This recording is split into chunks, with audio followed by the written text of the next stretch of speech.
Alors, si PBC est une promotion de boxe, quelles auront été les figures qu'ils auront promues? Ça aussi, il faut se poser la question. Qu'est-ce qu'ils auront bâti en termes d'iconisation, en termes de figures qui restent ou plutôt de figures qui sont symboliques à l'état d'esprit de PBC, si l'on peut dire. Et il y en a beaucoup, il y a beaucoup, beaucoup de figures de boxeurs qui traversent cela, et je dirais avec plusieurs catégories extrêmement différentes, mais qui viennent dans cette histoire de PBC et qui sont intéressantes à revoir. Alors, il y a des profils aussi de ceux qui auraient pu être des Hall of Famer et qui ne le sont certainement pas.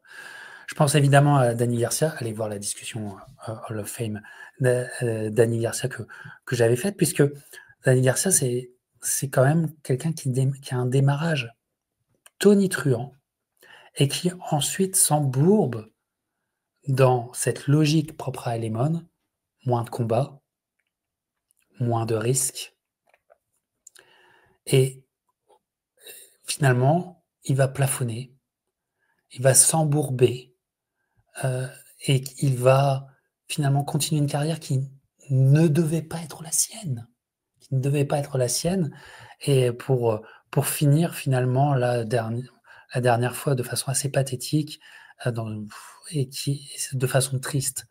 Et, euh, et c'est aussi ça, ce que malheureusement la nébuleuse PBC peut donner à des mecs qui étaient des énormes stars. Danny Garcia était une énorme star. Adrian Bronner, c'est la même chose.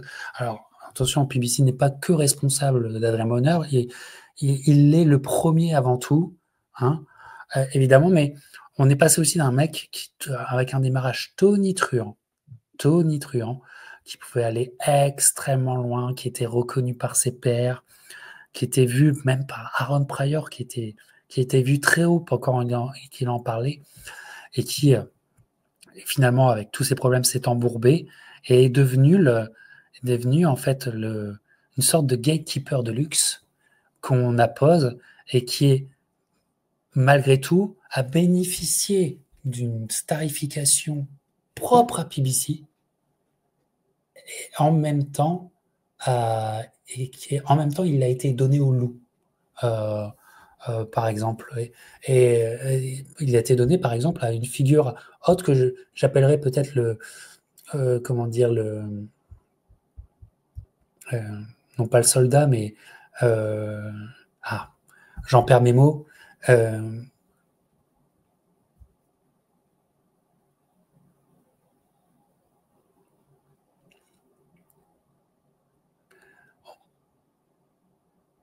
on va dire des professions libérales indépendantes que sont Mickey Garcia.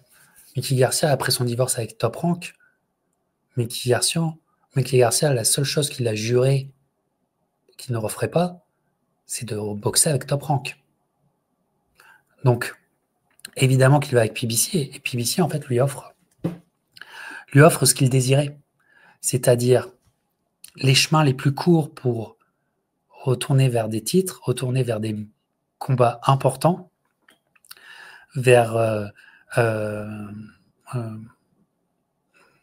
ouais, plusieurs prises de titres, des combats importants, et jusqu'à lui aussi se donner en pâture, donner son nom sur un plateau à une autre figure de PBC qui est Errol Spence. Voilà. Il y a la figure de Charlot aussi, les frères Charlot, qui ont été une figure importante. Et PBC aura quand même amené à Charlot à devenir un undisputed chez les Super Welter. Et donc, il restera dans l'histoire pour ça. En plus d'être, je trouve, un excellentissime boxeur. Euh, euh, mais qui, encore une fois, malgré tous les bénéfices, il se donnera, comment dire, presque les bras en croix, il se donnera en offrande à une autre figure de PBC, ça sera Canelo. Et puis je crois qu'il y a la figure la mieux travaillée de l'histoire de PBC qui a été Errol Spence.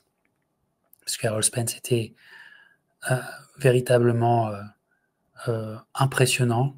Ses débuts sont extrêmement solides, extrêmement solides. Sa prise de titre est une des rares fois où PBC laisse son boxeur aller à l'étranger en terre hostile pour prendre le titre, parce qu'il savait qu'il pouvait le faire contre Kell Brook. Bon, Triple G avait beaucoup contribué aussi à l'état de forme de Kell Brook, mais ça vous dit aussi quelque chose. Et puis, comment dire, concours de circonstances qui fait que il y a un combat extraordinaire, Spence contre Porter, qui restera dans l'histoire de la boxe et de PBC. Et puis moi, j'avais vraiment, même si le match-up était tout à son avantage, j'avais adoré Spence contre Mickey Garcia au AT&T Stadium, au stade des Cowboys de Dallas. Il y avait quelque chose, il y avait véritablement un engouement qui se concrétisait autour de Errol Spence. Son année 2019, quand même, c'est pas mal. Hein. C'est Garcia et Porter, quand même. Et il y a vraiment quelque chose qui se faisait. J'avais même adoré, alors que je déteste les ring walk maintenant, les entrances, les ring walk, c'est plus ce qu'on a connu dans les années 80 et 90. Et ben là, même la ring walk de Errol Spence m'avait donné des frissons. Il se passait quelque chose d'extrêmement fort. Et encore une fois, la bêtise, on ne saura jamais, mais l'accident de voiture, donc c'est pas le Covid qui mettra un gros frein, mais l'accident de voiture de Errol Spence a été un dénominateur qui a il faut le dire, on peut le dire aujourd'hui, qui a complètement changé sa carrière. Autre figure aussi importante, il est arrivé sur le tard, enfin, il n'en a fait qu'un de combat estampillé PBC, mais c'est Terence Crawford. Il n'y a pas d'autre boxeur qui a été impacté par la création et l'avènement de PBC que Terence Crawford. Top Rank n'a pu donner à Terence Crawford que ce que PBC ne voulait pas donner. Enfin, c'est-à-dire ce que PBC gardait pour soi. PBC, Alemon, a laissé courir le Spence-Crawford fight pendant 6 ans. Il l'a laissé courir. Parce que, encore une fois, envers et contre tout, Alemon sera du côté de ses boxeurs. On savait que Crawford, c'était quelque chose, que c'était extrêmement sérieux, et que là, il y avait gros danger. Et c'est quand PBC a eu ses problèmes et que PBC devait paraître au plus beau pour trouver un nouveau diffuseur, que l'année 2023, qui était une année extraordinaire en termes de combats proposés, le combat est advenu, mais ils ont sacrifié le soldat Spence qu'ils avaient tellement bien magnifié. Enfin, je veux dire, le projet Spence 2015-2019, c'est génial. C'est excellentissime en termes promotionnels. Enfin, en termes de travail, tu vois. Mais ils ont sacrifié leur joyau. Ils ont sacrifié leur joyau pour sauver leur miche. Et on a bien vu ce que ça donnait. Le Crawford-Spence fight, on a bien vu que, effectivement, et quelque part, tu peux pas donner tort à Alemon, parce que tu dis, ouais, en fait, il avait raison. Dans ses intérêts et l'intérêt de son boxeur. Voilà. C'est pour ça que les boxeurs jamais ne lâcheront Alemon. Moi, tous les promoteurs français devraient... Enfin, les promoteurs français, quels qu'ils soient, si les boxeurs les aimaient comme les boxeurs d'Alemon aiment Alemon, il n'y aurait plus de problème. Il n'y aurait plus de problème entre boxeurs et promoteurs. Plus jamais. Enfin, promoteur. Faudrait-il se transformer en advisor là aussi. Mais Terence Crawford, en fait, finalement, à contrario, est la figure qui représente plus PBC parce sa carrière a été le fait d'être contourné par PBC. à en rendre fou Bob Arum. À en rendre fou Bob Arum, souvenez-vous. Figure que je place tous les deux, c'est Benavidez et Plante. Parce que ça, c'est un projet du début à la fin. C'est-à-dire que Benavidez et Plante sont un projet. Ils commencent. Bon, ils font quelques combats qui ne sont pas estampillés PBC, mais dès que PBC commence 2015, ils ont leur premier combat dans des toutes petites soirées. D'ailleurs, les combats, vous pouvez les retrouver à l'époque, hein, je vous parle il y a 10 ans, vous pouvez les retrouver sur YouTube et tout ça. Moi, je découvre Caleb Plante là. Mon entraîneur de l'époque et moi, on se mate ça dans la salle de boxe où on est et on fait « Wow, putain, lui, il est vraiment bon. Lui, il est... Wow. » Vraiment, il est vraiment très très fort à Benavidez. Autre style, mais pareil, Benavidez, c'est un projet. Et c'est des projets qui ont été vraiment, vraiment assez bien travaillés. Mais encore une fois, pour Benavidez, quand il voulait le Canelo Fight, PBC ne pouvait pas aller à l'encontre des volontés de Canelo. Preuve que Canelo était peut-être le boss. Parce que Canelo, c'est le boss. Et inversement, pour Caleb Plante, oui, il aura eu son Canelo Fight. Mais aussi,